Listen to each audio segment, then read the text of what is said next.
Search कीजिए मेरा channel सनातन ज्ञान मंथन और सब्सक्राइब बटन और नोटिफिकेशन बेल को ऑन करना ना भूलें। इससे आपको हमारे चैनल से जुड़े सभी नए अपडेट मिलते रहेंगे। नमस्कार दोस्तों, आप सभी का स्वागत है आपके अपने YouTube चैनल सनातन ज्ञान मंथन में। आज मैं आप सभी के लिए एक और कथा व रोचक जानकारी को लेकर आई हूँ। अगर आप किसी भी देवी देवता या स्थान के बारे में जानकारी प्राप्त करना चाहते हैं तो हमें कमेंट बॉक्स में ज़रूर बताएं और इसी तरह हमारी वीडियो के माध्यम से बने रहिए हमारे चैनल पर और जुड़े रहिए अपनी धर्म और संस्कृति के साथ। मेरे प्यारे मित्रों, आप सभी को मेरी ओर से सावन के इस पवित्र महीने की शुभकामनाएं। आप सभी के जीवन में यूं ही हरियाली बनी रहे। आप सभी जानते हैं कि सावन का महीना भगवान भोलेनाथ को समर्पित होता है और इस महीने लोग सोमवार के व्रत कर भगवान को प्रसन्न करने का प्रयास करते हैं। मंदिरों में भक्त गणों की भारी भीड़ उमड़ती दिखाई देती है। तो इसीलिए मैं आज अपने सभी प्रिय मित्रों के लिए सावन सोमवार व्रत कथा को लेकर आई हूँ ताकि वह इसे पढ़ें व अपनी मनचाही मुराद पूरी करें। तो बिना किसी देरी के शुरू करते हैं हमारी आज की इस पावन कथा को। अगर आपकी कोई मन्नत पूरी ना हो रही हो या फिर तमाम प्रयासों के बावजूद आपको करियर में सफलता ना मिल रही हो या व्यक्तिगत जीवन में परेशानी चल रही हो, मसलन कोई भी दिक्कत हो और आप परेशान हो, तो अब की सावन सोमवार का व्रत करके यहाँ बताई गई व्रत कथा का पाठ करें। मान्यता है कि सावन सोमवार के दिन अगर व्रत रखकर इस कथा का पाठ किया जाए तो सभी व्यक्तियों को अपनी मनचाही मुराद पूरी करने का सौभाग्य भगवान देते हैं। कथा इस प्रकार है। एक साहूकार था जो भगवान शिव का अनन्य भक्त था। उसके पास धन धान्य किसी भी चीज की कमी नहीं थी, लेकिन उसकी कोई संतान नहीं थी और वह इसी कामना को लेकर रोज शिवजी के मंदिर जाकर दीपक जलाता था।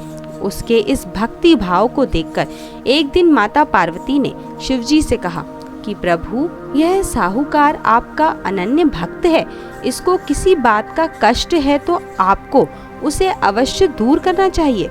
शिवजी बोले कि हे पार्वती, इस साहूकार के पास पुत्र नहीं है, यह इसी वजह से हमेशा दुखी रहता है। माता पार्वती कहती हैं कि हे ईश्वर, कृपा करके इसे पुत्र का वरदान दे दीजिए। तब भोलेनाथ ने कहा कि हे पार्वती, साहूकार के भाग्य में पुत्र का योग नहीं है। ऐसे में अगर इसे पुत्र प्राप्ति का वरदान मिल भी गया तो वह केवल 12 वर्ष की आयु तक ही जीवित रहेगा। यह सुनने के बाद भी माता पार्वती ने कहा कि हे प्रभु, आपको इस साहूकार को पुत्र का वर देना ही होगा, अन्यथा भक्त क्यों आपकी सेवा व पूजा करेंगे। माता के बार बार कहने से भोलेनाथ ने साहूकार को पुत्र का वरदान दे दिया, लेकिन यह भी कहा कि यह केवल 12 वर्ष तक ही जीवित रहेगा। साहूकार यह सारी बातें सुन रहा था, इसलिए उसे ना तो खुशी हुई और ना ही दुख। वह पहले की तरह हमेशा भोलेनाथ की पूजा अर्चना करता रहा। उधर सेठानी गर्भवती हुई और 9वें महीने उसे सुंदर से बालक की प्राप्ति हुई। परिवार में खूब हर्षोल्लास मनाया गया, लेकिन साहूकार पहले की ही तरह और उसने अपने बालक की 12 वर्ष की आयु का जिक्र किसी से भी नहीं कहा और हमेशा पहले की ही तरह बना रहा। जब बालक 11 वर्ष की आयु तक पहुंच गया तो एक दिन साहूकार की सेठानी ने बालक के विवाह के लिए कहा। तो साहूकार ने कहा कि वह अभी बालक को पढ़ने के लिए काशी जी भेजेगा। इसके बाद उसने बालक के मामा जी को बुलाया और कहा कि इसे काशी पढ़ने के लिए ले जाओ और रास्ते में जिस भी स्थान पर रुकना वहां यज्ञ करते और ब्राह्मणों को भोजन कराते हुए आगे बढ़ना। उन्होंने भी इसी तरह करते हुए जा रहे थे कि रास्ते में एक राजकुमारी का विवाह था। जिससे उसका विवाह होना था वह एक आंख से काना था। तो उसके पिता ने जब अति सुंदर साहूकार के बेटे को देखा तो उनके मन में आया कि क्यों ना इसे ही घोड़ी पर बिठाकर शादी के सारे कार्य संपन्न करा लिए जाएं। तो उन्होंने मामा से बात की और कहा कि इसके बदले में वह अथाह धन देंगे और मामा भी राजी हो गए। इसके बाद साहूकार का बेटा विवाह की बेदी पर बैठा और जब विवाह कार्य संपन्न हो गए तो जाने से पहले उसने राजकुमारी की चुनरी के पल्ले पर लिखा कि तेरा विवाह तो मेरे साथ हुआ है, लेकिन जिस राजकुमार के साथ भेजेंगे वह तो एक आंख का काना है। इसके बाद वह अपने मामा के साथ काशी के लिए चला गया। उधर जब राजकुमार ने अपनी चुनरी पर लिखे हुए वाक्य को छोड़ के आगे की ओर बढ़ गया और राजकुमारी ने वह चुनरी पर लिखा हुआ पाया तो उसने राजकुमार के साथ जाने से मना कर दिया। तो राजा ने भी अपनी पुत्री को बारात के साथ विदा नहीं किया। बारात वापस लौट गई। उधर मामा और भांजे काशी पहुंच गए थे। एक दिन जब मामा ने यज्ञ रचा रखा था तब भांजा बहुत देर तक बाहर नहीं आया। तो मामा ने अंदर जाकर देखा तो भांजे के प्राण निकल चुके थे। वह बहुत परेशान हुए, लेकिन सोचा कि अभी रोना पीटना मचाया तो ब्राह्मण चले जाएंगे और यज्ञ का कार्य अधूरा रह जाएगा। जब यज्ञ संपन्न हुआ तो मामा ने रोना पीटना शुरू कर दिया। उसी समय शिव पार्वती उधर से जा रहे थे तो माता पार्वती ने शिव जी से पूछा कि हे प्रभु, ये कौन रो रहा है। तभी उन्हें पता चलता है कि यह तो भोलेनाथ के आशीर्वाद से जन्मा साहूकार का पुत्र है। तब माता पार्वती कहती हैं कि हे स्वामी, इसे जीवित कर दें, अन्यथा रोते रोते इसके माता पिता के प्राण निकल जाएंगे।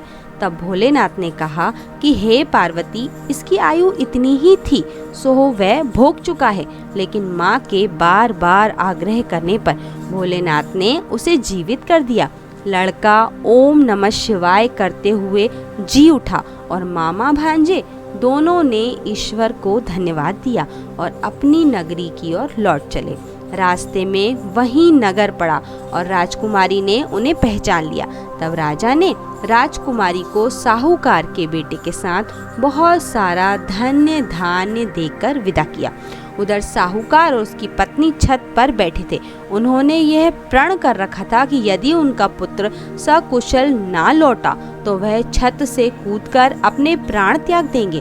तभी लड़के के मामा ने आकर साहूकार के बेटे और बहू के आने का समाचार सुनाया, लेकिन वह नहीं माने। तो मामा ने शपथ पूर्वक कहा।